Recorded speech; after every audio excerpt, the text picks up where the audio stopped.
Sean todos bienvenidos a este video de microanatomía en el cual les hablaremos acerca de los lóbulos temporales y parietales. Comenzamos. Lóbulo temporal. El lóbulo temporal es el asiento de los últimos peldaños del procesamiento auditivo, así como el lugar donde, en su cara medial, asientan importantes estructuras de la memoria, en el hipocampo y del sistema emotivo inconsciente, el sistema límbico. Su ubicación. El lóbulo temporal se encuentra de la cisura del silvio y se extiende hacia atrás hasta el nivel de la cisura parieto-occipital, en la superficie medial del hemisferio, fusionándose posteriormente con los lóbulos parietal y occipital. La superficie lateral del lóbulo temporal se divide en los giros superior, medio, inferior y paralelos, que se encuentran divididos en el surco temporal superior y el surco temporal medio. Su función. El lóbulo temporal se ocupa de varias funciones, incluido el lenguaje. Cuando se escucha música o se escucha hablar a alguien, esta región se encarga de descifrar la información. El procesamiento de información de audio y memoria auditiva se gestionan aquí, es decir, recibe y procesa información procedente de los oídos. Los componentes del lóbulo temporal. Los principales componentes. Presenta superficie lateral y basal grandes y una superficie medial más limitada. El lóbulo caudal del lóbulo temporal se forma sobre una superficie lateral por el surco occipital anterior y sobre la cara basal por el surco occipitotemporal y una línea occipitotemporal arbitraria de orientación transversal en posición ventromedial.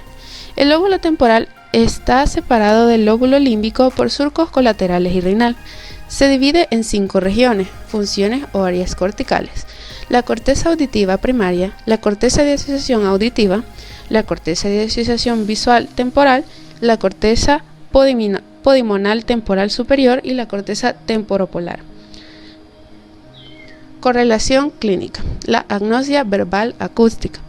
Las lesiones de la corteza posterior al área auditiva primaria en el surco lateral y en la circunvolución temporal superior dan lugar a la incapacidad de interpretar los sonidos. El paciente puede experimentar sordera para las palabras o agnosia verbal acústica. Lóbulo parietal. Les hablaré sobre definición y ubicación, importancia y función, áreas, componentes y correlación clínica. El lóbulo parietal se trata de la zona cerebral que está encargada de la interpretación de la información sensitiva general y de noción consciente de la mitad contralateral del cuerpo. Su ubicación del lóbulo se extiende desde la cisura del Rolando hasta la cisura pario-occipital. La importancia del lóbulo parietal. La circunvalación postcentral que sirve de referencia para el área sensitiva somática primaria de la corteza. La parte anterior de la circunvolución postcentral situada en el surco central recibe un gran número de fibras aferentes desde las haces musculares, órganos tendinosos y receptores articulares. La superficie del lóbulo parietal posterior a la corteza somatosensorial primaria constituye la corteza de asociación parietal.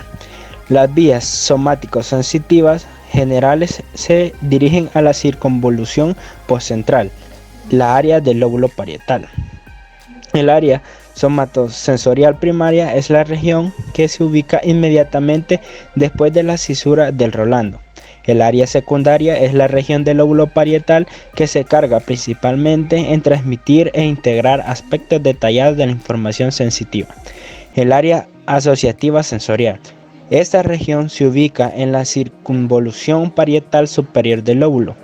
El área asociativa sensorial se encarga de programar las actividades motrices del organismo. Componentes del lóbulo parietal. Cada hemisferio cerebral posee una superficie lateral, una superficie medial y una superficie inferior. En la superficie lateral, los límites naturales del lóbulo parietal son la cisura central y el surco lateral. En la superficie medial, el lóbulo parietal queda delimitado por el lóbulo frontal, el cuerpo calloso y la cisura calcarina y el surco pario-occipital. Correlación clínica. En ese caso, se presenta un defecto en la comprensión del significado de la formación sensitiva llamado agnosia. En esta enfermedad, la conciencia de la sensación general persiste, pero resulta difícil encontrar el significado de la información recibida en base a la experiencia previa.